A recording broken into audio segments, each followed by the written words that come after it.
नमस्कार दोस्तों, मैं हूं राकेश अचल और आप देख रहे हैं अपना YouTube चैनल चक्षुदर्शी, जो कि जनता का माउथपीस है।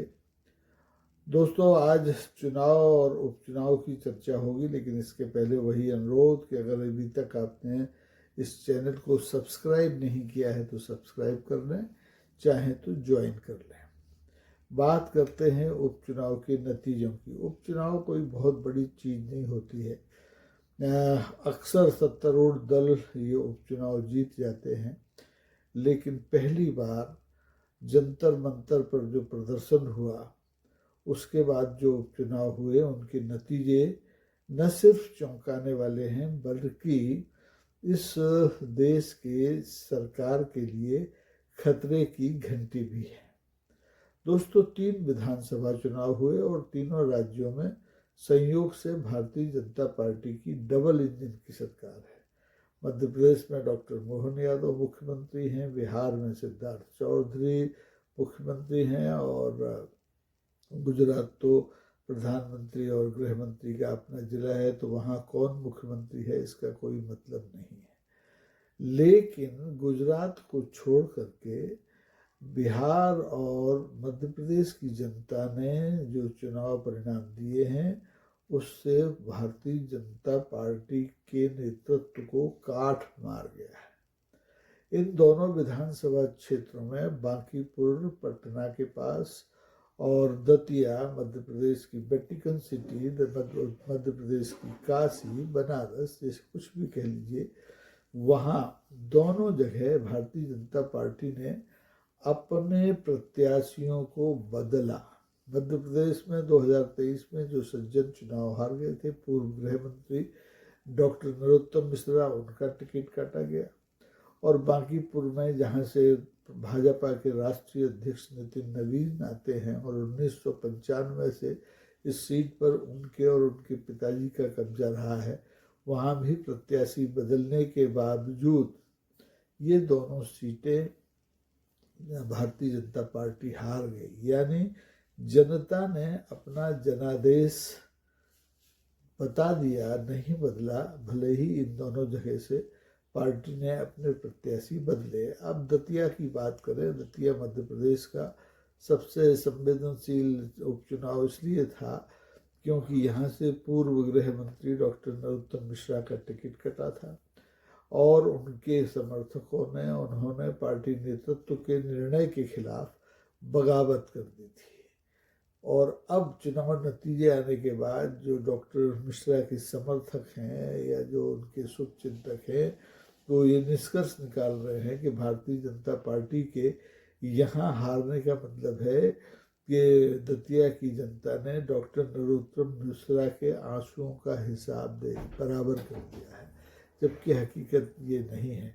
डॉक्टर नरोत्तम मिश्रा के टिकट कटने के बाद उन्होंने चाहे आंसू बहाए हों या ना बहाए हों, लेकिन भारतीय जनता पार्टी के लिए एक सेंध जरूर लगा दी। उनके तो दोनों हाथ में लड्डू है। पार्टी चुनाव हार गई तो लड्डू उनके हाथ में है। अब वो कह सकते हैं कि वही इस इलाके में एकमात्र ऐसे उम्मीदवार थे जो दोबारा अगर उन्हें मौका मिलता तो वो 2023 में अपनी पराजय का बदला ले लेते, लेकिन पार्टी ने उनका टिकट काट कर ठीक नहीं किया। और अगर ये चुनाव भारतीय जनता पार्टी जीत जाती तो वो कहते कि देखिए, मैंने तो मेहनत की, टिकट नहीं मिला, इसके बावजूद मेहनत की, इसलिए ये चुनाव वो भारतीय जनता पार्टी जीती। लेकिन ऐसा कुछ नहीं हुआ। एक अनुमान है और कांग्रेस का हिसाब भी है। कांग्रेस के प्रदेश अध्यक्ष जीतू पटवारी कहते हैं कि दतिया विधानसभा चुनाव पर भारतीय जनता पार्टी ने करीब 50 करोड़ रुपया खर्च किया। अब इसका कोई प्रमाण तो नहीं है, लेकिन चूंकि एक राजनीतिक दल के जिम्मेदार अध्यक्ष ये कह रहे हैं तो मान लेते हैं, क्योंकि पूरी मध्य प्रदेश सरकार, पूरे मंत्री, विधायक, यहाँ तक कि दूसरे राज्यों के भारतीय जनता पार्टी के नेताओं को दतिया में गली गली में बूथ बूथ पर तैनात किया गया था। बावजूद इसके भारतीय जनता पार्टी चुनाव नहीं जीत पाई। 2023 का चुनाव भारतीय जनता पार्टी के नरोत्तम मिश्र 7,000 से कुछ अधिक मतों से हारे थे और अब प्रत्याशी बदलने के बाद जो आशुतोष तिवारी हैं वो भी 7,000 से कुछ कम वोटों से हारे हैं, क्योंकि यहाँ पर भारतीय जनता पार्टी ने जो चुनाव लड़ा है वो कांग्रेस से या दूसरी जो पार्टी है उससे, उसके प्रत्याशी से नहीं लड़ा, बल्कि अपने कार्यकर्ताओं से लड़ा, अपने नेताओं से लड़ा और चुनाव हारना पड़ा। कांग्रेस ने प्रत्याशी के तौर पर राजेंद्र भारती के अयोग्य होने के बाद डॉक्टर ये घनश्याम सिंह जो राज परिवार से आते हैं, पहले 3 बार विधायक रह चुके हैं, चुनाव भी हार चुके हैं, लेकिन उन पर दांव लगाया और चुनाव जीती। और मज़े की बात है कि इस चुनाव में भारतीय जनता पार्टी को जिताने के लिए कांग्रेस के जो पूर्व विधायक थे जिन्हें अयोग्य घोषित किया गया था अदालत के एक फैसले के बाद, उन पर भी ये आरोप लगे कि उन्होंने भारतीय जनता पार्टी की मदद की, फिर भी भारतीय जनता पार्टी नहीं जीती।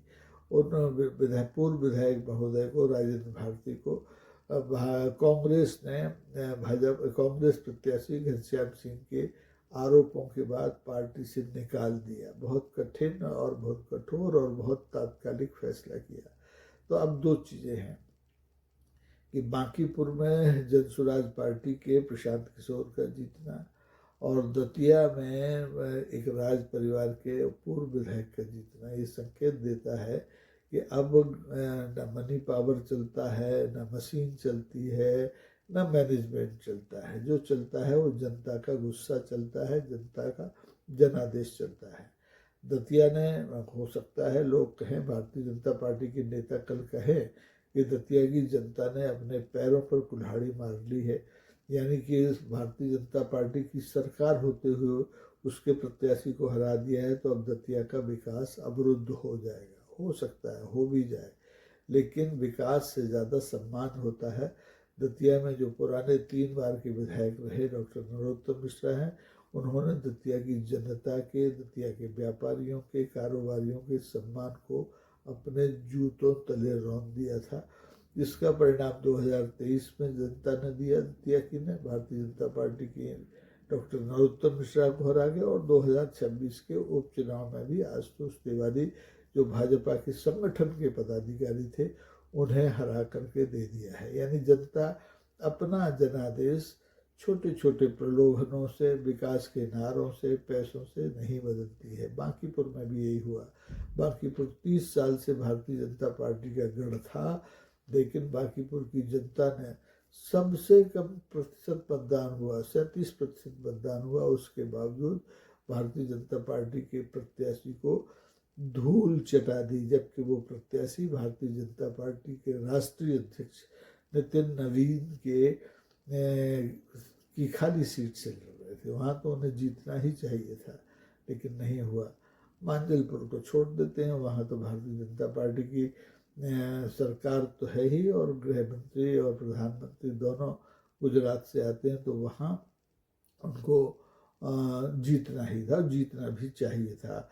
लेकिन इन चुनावों ने एक संदेश और दिया है कि बिहार में आरजेडी अकेली दम पर कुछ नहीं कर सकती, उसे इंडिया गठबंधन के साथ रहकर चुनाव लड़ना पड़ेगा, अन्यथा आने वाले दिनों में आरजेडी का भी वही हाल भारतीय जनता पार्टी करेगी जो महाराष्ट्र में शिवसेना का कर चुकी है, जो बंगाल में तृणमूल कांग्रेस का कर चुकी है। तो बिहार में आरजेडी को इस उपचुनाव के नतीजे के बाद सतर्क हो जाना चाहिए। मध्य प्रदेश में ज़रूर ये एक सीट है, लेकिन इससे कांग्रेस के नेतृत्व को नवजीवन मिला है। कांग्रेस ने लगातार मध्य प्रदेश में ये दूसरा उपचुनाव जीता है। इसके पहले डॉक्टर मोहन यादव के मुख्यमंत्री रहते हुए भी विजयपुर का उपचुनाव जीता था।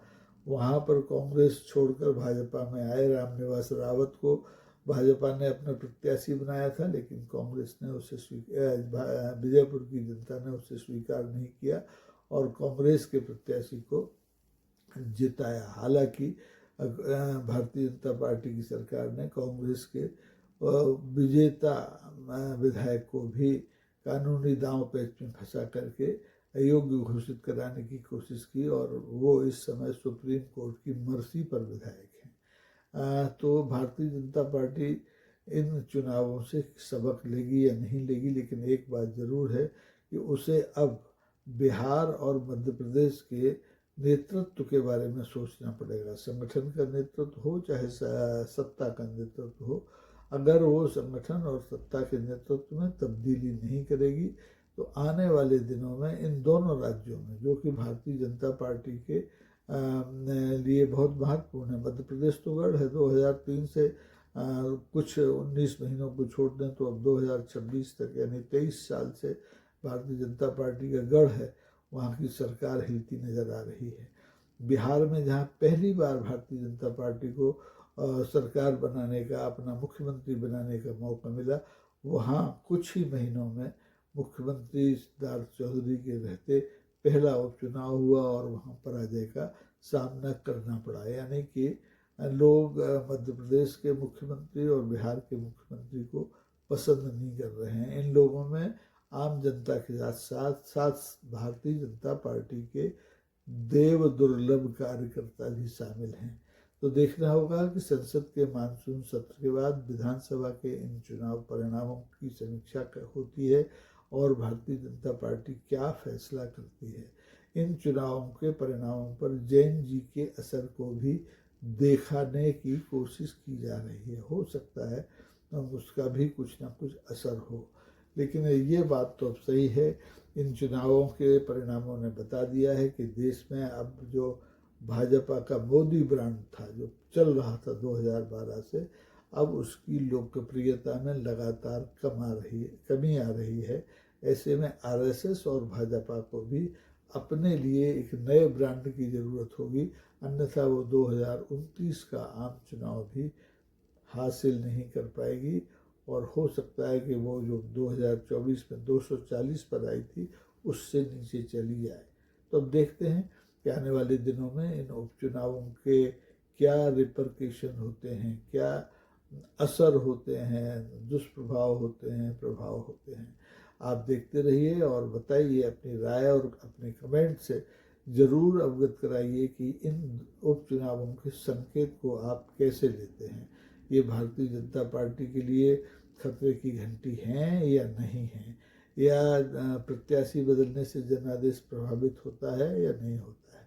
आज के लिए बस इतना ही। देखते रहिए चक्षुदर्शी। बहुत बहुत धन्यवाद। नमस्कार। जय हिंद।